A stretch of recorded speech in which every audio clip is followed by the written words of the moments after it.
Pembacaan dari Kisah Para Rasul. Sementara Paulus menantikan mereka di Athena, sangat sedih hatinya karena ia melihat bahwa kota itu penuh dengan patung-patung berhala. Karena itu, di rumah ibadat, ia bertukar pikiran dengan orang-orang Yahudi dan orang-orang yang takut akan Allah, dan di pasar setiap hari dengan orang-orang yang dijumpainya di situ. Dan juga beberapa ahli pikir dari golongan Epikuros dan Stoa bersoal jawab dengan dia, dan ada yang berkata, "Apakah yang hendak dikatakan si peleter ini?" Tetapi yang lain berkata, "Rupa-rupanya ia adalah pemberita ajaran dewa-dewa asing. Sebab ia memberitakan Injil tentang Yesus dan tentang kebangkitannya."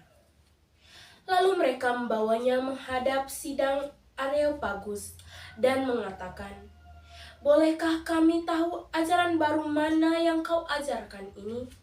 Sebab engkau memperdengarkan kepada kami perkara-perkara yang aneh. Karena itu kami ingin tahu apakah artinya semua itu." Adapun orang-orang Athena dan orang-orang asing yang tinggal di situ tidak mempunyai waktu untuk sesuatu selain untuk mengatakan atau mendengarkan segala sesuatu yang baru. Paulus pergi berdiri di atas Areopagus dan berkata, "Hai orang-orang Athena, aku lihat bahwa dalam segala hal kamu sangat beribadah kepada dewa-dewa. Sebab ketika aku berjalan-jalan di kotamu dan melihat barang-barang pujaanmu, aku menjumpai juga sebuah mezbah dengan tulisan, 'Kepada Allah yang tidak dikenal.' Apa yang kamu sembah tanpa mengenalnya, itulah yang kuberitakan kepada kamu.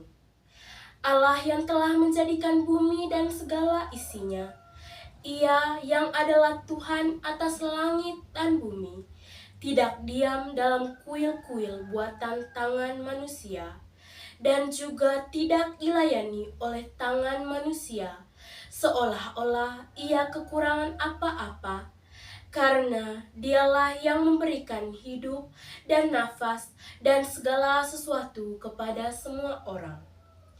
Dari satu orang saja, Ia telah menjadikan semua bangsa, umat manusia, untuk mendiami seluruh muka bumi, dan Ia telah menentukan musim-musim bagi mereka dan batas-batas kediaman mereka, supaya mereka mencari Dia dan mudah-mudahan menjamah dan menemukan Dia, walaupun Ia tidak jauh dari kita masing-masing. Sebab di dalam Dia kita hidup, kita bergerak, kita ada, seperti yang telah juga dikatakan oleh pujangga-pujanggamu. Sebab kita ini dari keturunan Allah juga.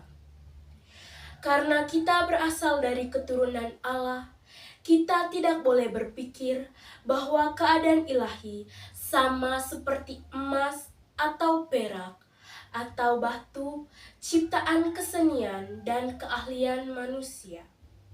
Dengan tidak memandang lagi zaman kebodohan, maka sekarang Allah memberitakan kepada manusia bahwa di mana-mana semua mereka harus bertobat. Karena Ia telah menetapkan suatu hari pada waktu mana Ia dengan adil akan menghakimi dunia oleh seorang yang telah ditentukannya, sesudah Ia memberikan kepada semua orang suatu bukti tentang hal itu dengan membangkitkan Dia dari antara orang mati. Ketika mendengar tentang kebangkitan orang mati, maka ada yang mengejek dan yang lain berkata, "Lain kali saja kami mendengar engkau berbicara tentang hal itu." Lalu Paulus pergi meninggalkan mereka. Tetapi beberapa orang laki-laki menggabungkan diri dengan dia dan menjadi percaya. Di antaranya juga Dionysius, anggota majelis Areopagus, dan seorang perempuan bernama Damaris, dan juga orang-orang lain bersama-sama dengan mereka. Demikianlah sabda Tuhan.